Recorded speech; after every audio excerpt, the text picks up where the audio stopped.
12 days. That is all that stands between the Cleveland Browns and the most important night of their 2026 season. 12 days until the lights go on in Pittsburgh, until Commissioner Roger Goodell walks to that podium, until the clock starts ticking and Andrew Berry has to make the decision that could define this franchise for the next decade. And right now, right here on April 11th, 2026, the rumors coming out of Cleveland are making fans absolutely furious. Because what is being reported about what the Browns might do with the 6th overall pick in this draft is not just controversial, it is the kind of decision that, if executed incorrectly, will be talked about in the same devastating breath as trading Travis Hunter, passing on generational talent, and every other moment in this franchise's long history of looking a gift horse in the mouth and choosing the wrong direction. Superstars are going to be sitting on that board when Cleveland is on the clock, and there is a very real possibility, backed by insider reports, ESPN sources, and the betting markets themselves, that the Browns are going to ignore every single one of them and make a pick that leaves the football world shaking its head. If you bleed brown and orange, if you have been following this draft cycle, if you care about whether Shedeur Sanders gets a real weapon or another year of broken promises at the receiver position, you cannot miss a single second of this video. Subscribe right now, and let's go deep into the most explosive Browns draft story of 2026.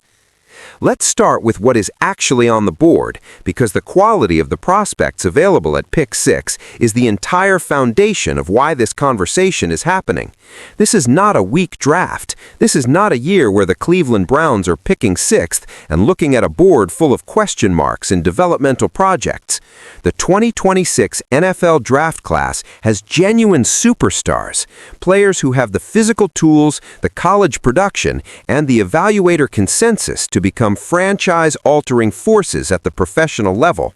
And several of them are going to be sitting right there at pick 6, waiting to become a Cleveland Brown, if only Andrew Berry and Todd Monken have the conviction to take them. Carnell Tate is the clear-cut #1 wide receiver in this draft class. He leads the class in contested catch rate at 85.7%, 12 receptions on 14 targets. He didn't drop a single pass. He is the type of player who doesn't need elite speed to get open because of his crisp route running, quick hips, and natural ability to create separation.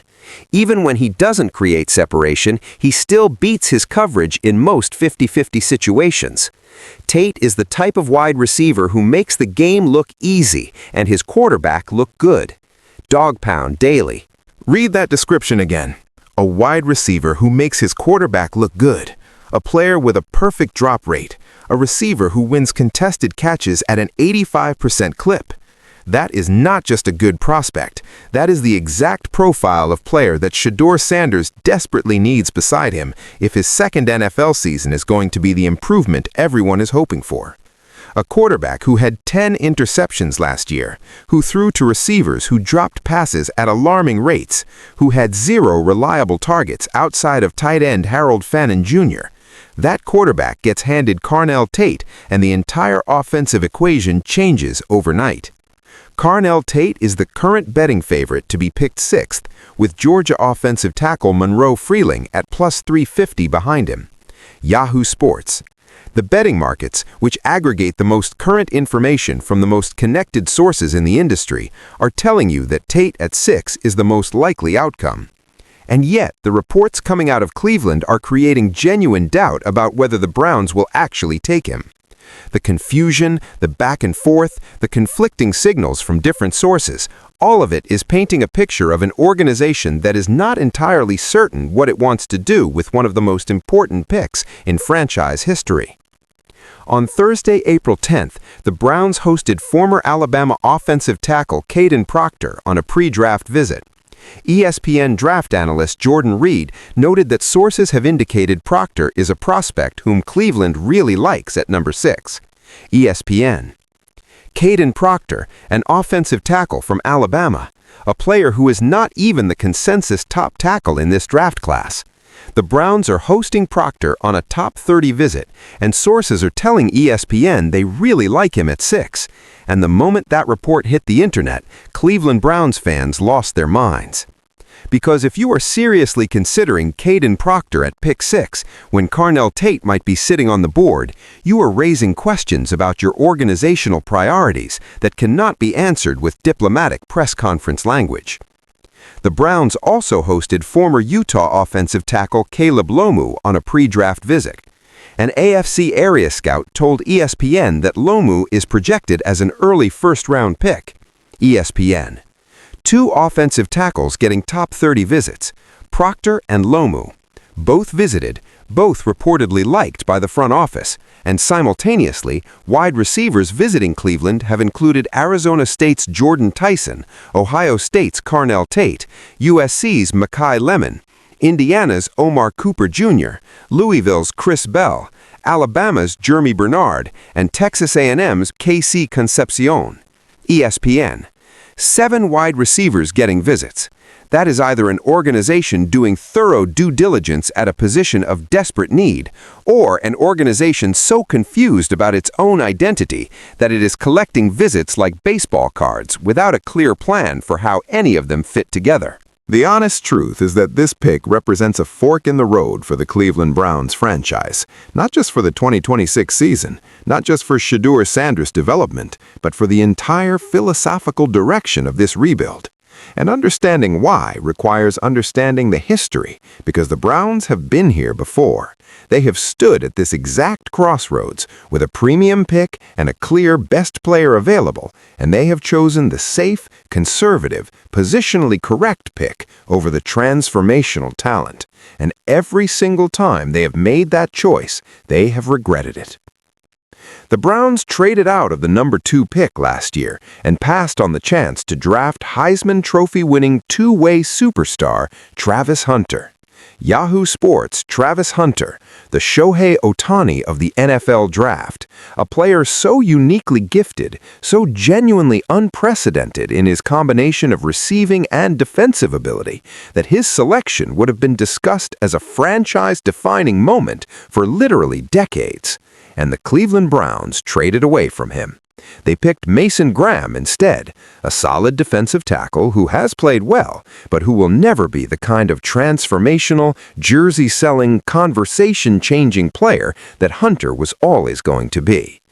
That trade, in the eyes of many Cleveland fans, was a betrayal of the opportunity, a blink in the moment when a team needed to be bold. The NFL Draft and the Cleveland Browns have a love-hate relationship. Cleveland is responsible for selecting some of the biggest draft busts in history. Johnny Manziel, Justin Gilbert, and Brandon Weeden are some of the examples. Yahoo Sports, the history of bad Browns draft decisions, stretches back decades and covers every position on the field. And the cumulative weight of that history, the awareness that this organization has a specific and documented tendency to make the wrong call at the worst possible moment, is exactly why the current draft rumors are generating so much anxiety in the Cleveland fan base. Now let's talk about what the Browns actually need, because the argument for taking an offensive tackle at 6 is not irrational. It just has to be weighed against the specific realities of this roster and this moment. Cleveland quarterbacks combined for the worst passer rating in the NFL last season at 71.8. Their passers completed the league-low 58.2% of passes for 6.0 yards per attempt, a 3.2% touchdown rate, and the league-high 3.5% interception rate. Sharp football analysis. Those numbers are catastrophic, and while much of that failure can be attributed to the offensive line giving up pressure, a significant portion of it was also about the quality of the receiving weapons available to the quarterbacks. You cannot fix a passing offense by only fixing the protection. You also have to give the quarterback someone to throw to who can actually catch the ball. The Browns haven't drafted a wide receiver inside the top 10 since they made Braylon Edwards the 3rd overall pick in 2005.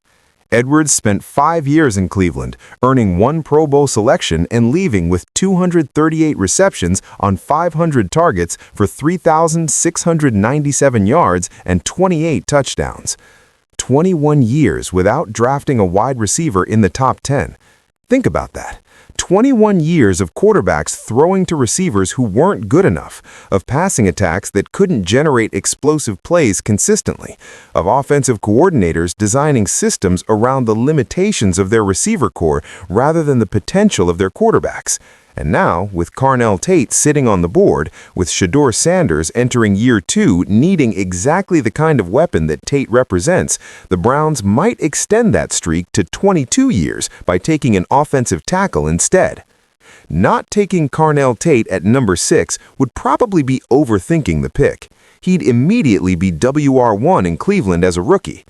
Immediately WR1 as a rookie, a player who doesn't drop passes, who wins contested catches, who makes his quarterback look good, walking into the Cleveland Browns receiver room and immediately becoming the best option Shedeur Sanders has ever had in professional football.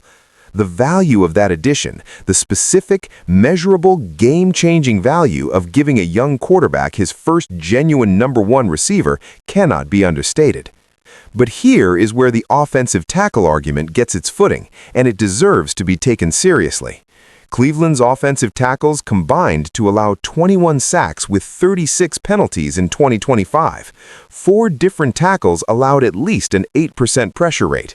4 tackles above 8% pressure rate. That is not one bad tackle or one bad week. That is a systemic failure along the entire left and right sides of the offensive line. And while the Browns have added Titus Howard and Elkton Jenkins and Zion Johnson in free agency, those additions primarily address the interior of the line. The left tackle position, the most critical protection spot for a right-handed quarterback, remains a genuine question mark entering draft night. Monroe Freeling has the desired length and measurables for the position. He is 6'7" and 3/8 with massive 34.75-inch arms and an 84.5-inch wingspan, and is still an ascending prospect at just 21 years old. Freeling is genuinely talented. He is genuinely young. He genuinely projects as a long-term left tackle starter who could protect Cleveland's quarterback for the next decade. That is real value. That is a legitimate argument. But the question that every honest Browns observer has to ask is this: is a left tackle, however talented, however projectable, more valuable at pick 6 than Carnell Tate, who immediately becomes the most dangerous receiving weapon Shedeur Sanders has ever thrown to? ESPN's Matt Miller believes the Dallas Cowboys may turn out to be the perfect trade partner for the Browns if they opt to trade back, particularly if any of the top edge rushers in this year's draft class are still on the board, including Ohio State's Arvell Reese, Texas Tech's David Bailey, or Miami's Reuben Bain Jr. Yahoo! The trade-back scenario has been gaining significant traction in the last week, and it is not without logic. The Browns have 9 picks in this draft, including 2 first-rounders. If they can trade back from 6 and still land Carnell Tate or Monroe Freeling at a lower pick while adding additional capital, a scenario that becomes possible if other teams ahead of Cleveland take the receivers and tackles, they would be executing exactly the kind of asset accumulation strategy that made last year's trade with Jacksonville look so brilliant in retrospect.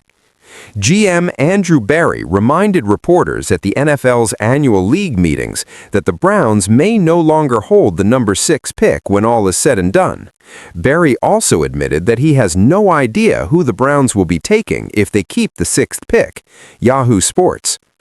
A general manager publicly admitting he has no idea what he is going to do with his most valuable asset 12 days before the draft.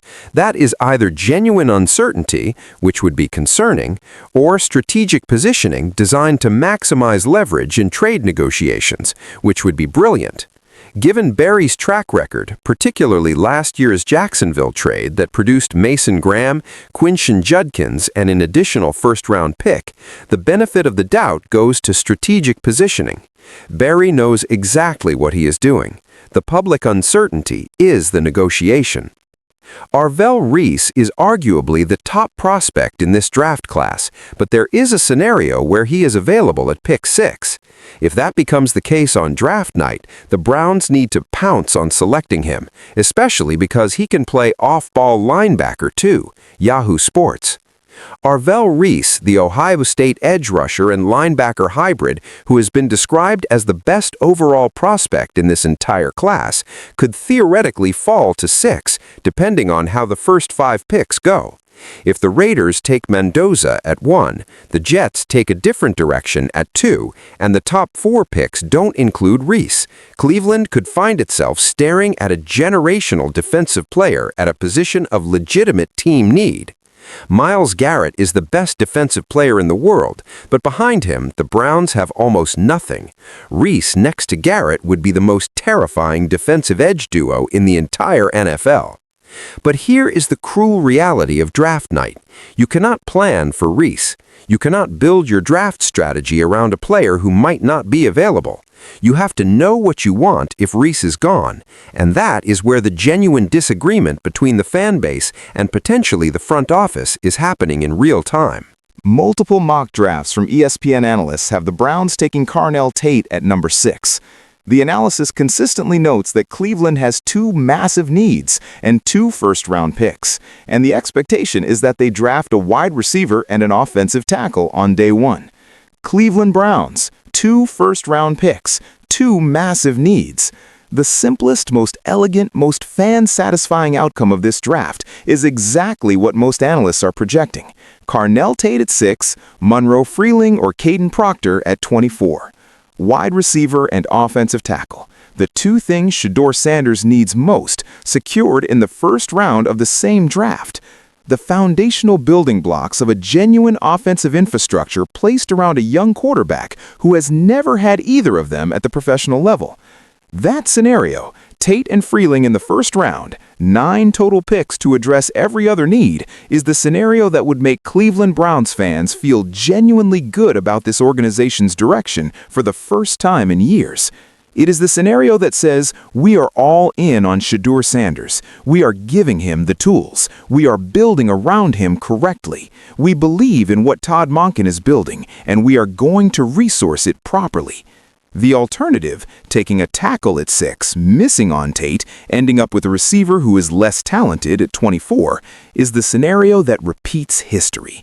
That is the scenario that adds another chapter to the long, painful story of Cleveland Browns draft failures. That is the scenario that leaves Shedeur Sanders in year 2 with the same absence of elite receiving weapons that defined his miserable rookie season. Draft night is 12 days away. The superstars are on the board. The picks are in Cleveland's hands. Andrew Berry has the capital, the flexibility, and the track record to make something genuinely special happen in Pittsburgh on April 23rd.